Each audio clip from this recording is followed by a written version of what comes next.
Let's start this video with a question. What is your favorite Disney movie? I'm gonna say it's either The Lion King, Beauty and the Beast, or Aladdin. Do you know why I think that? It's because all of them are from the best era in Disney history and is known as the Renaissance. Hello everyone, and welcome back to a new episode of Let's Talk About Disney. On this episode, we're going to be talking about the Disney Renaissance and how it saved the Walt Disney Company.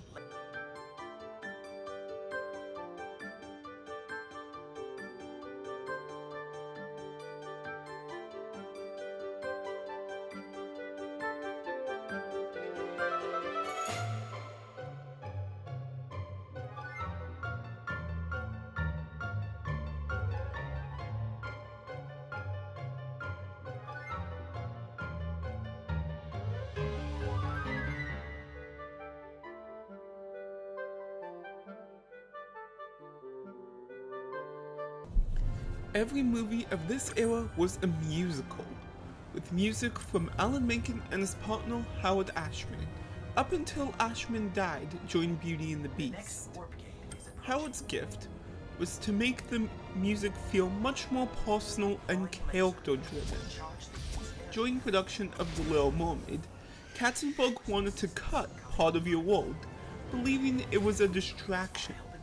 However, Howard Ashman fought for this song, which showcased Ariel's deepest desires to become human and to be understood. When the film released, this song became so popular that it established a Disney staple in Disney musicals, the main character having an I Want song. It was because of this that the Disney musicals went from a movie with music to a musical movie. Another thing to note about the pre-Renaissance is that all the songs were played in the background instead of being sung by a character. This makes the songs feel less personal and less important to the story.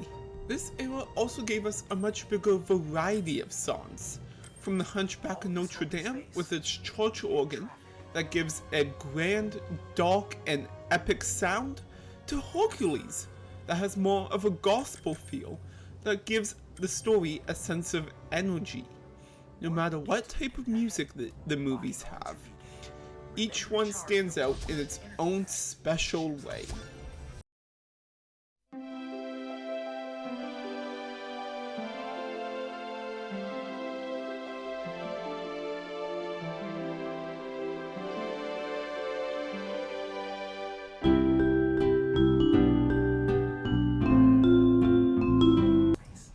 The Renaissance also gave us a much deeper exploration of the characters, especially in contrast with those of the pre-Renaissance, who just don't stand out in any way and feel very one-dimensional, driven by the one singular goal of finding love. This would have been okay if they did it once in a while, but they overused this cliche and sucked out all of the human qualities and became one-dimensional cartoon characters. Some of the older movies have a hard time creating genuine connections between the characters, with the creators only giving them superficial and basic relationships. This is uninteresting and sometimes even cringy, since there was nothing special about them, and could easily be switched with another character and nobody would notice.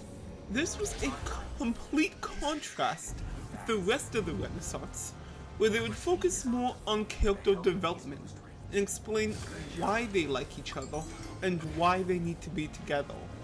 These films explored the reason behind their relationship and created more meaningful bonds.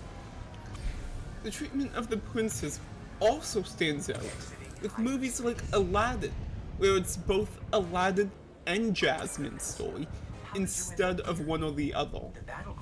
In many of the old films, the prince was very underdeveloped, with their only job being to wait on the sideline until the end, where he comes in and fixes everything. This is even more true with movies like Snow White, where we don't even meet the prince until the last 5 minutes, where he kisses the princess and they all live happily ever after. The villains of the pre-Renaissance are also kind of forgettable and only stand out for their evil deeds, rather than their complex character motivations. Take a look at Maleficent, for example, a character that has no motivation or backstory to explain why she wants to kill Aurora, and is just remembered for how despicable she was. This works for a few villains, like Captain Hook, but the more Disney did this, the weaker the other villains seemed by comparison, and therefore were less memorable.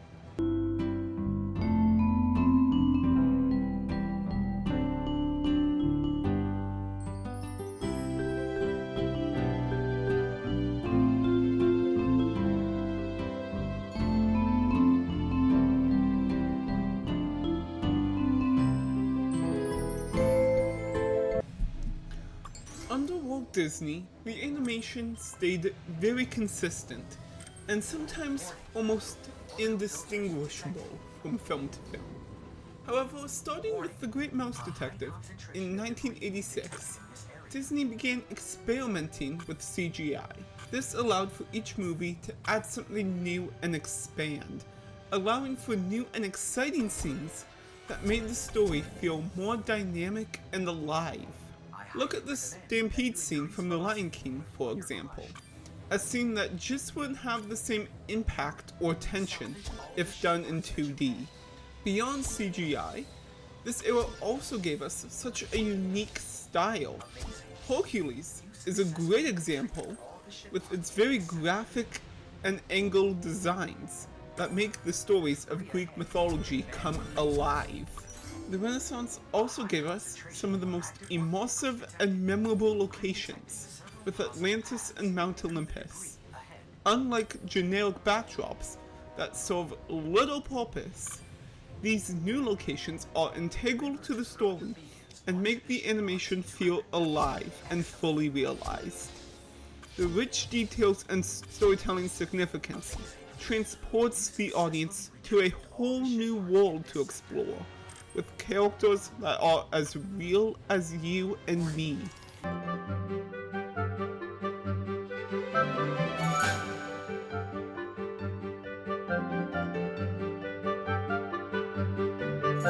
I'm sure we can all agree that Disney movies just don't hit the same way they did in the past. And maybe that's a good thing, as sometimes what makes something special is looking back on it and remembering why those movies are so special. And so, instead of talking about how today's movies aren't as good, let's look to the future, when someone who loves Disney as much as we do leads the company to a brand new era filled with innovation and creativity. This will give life to a new batch of films that a new generation will fall in love with and will be their renaissance.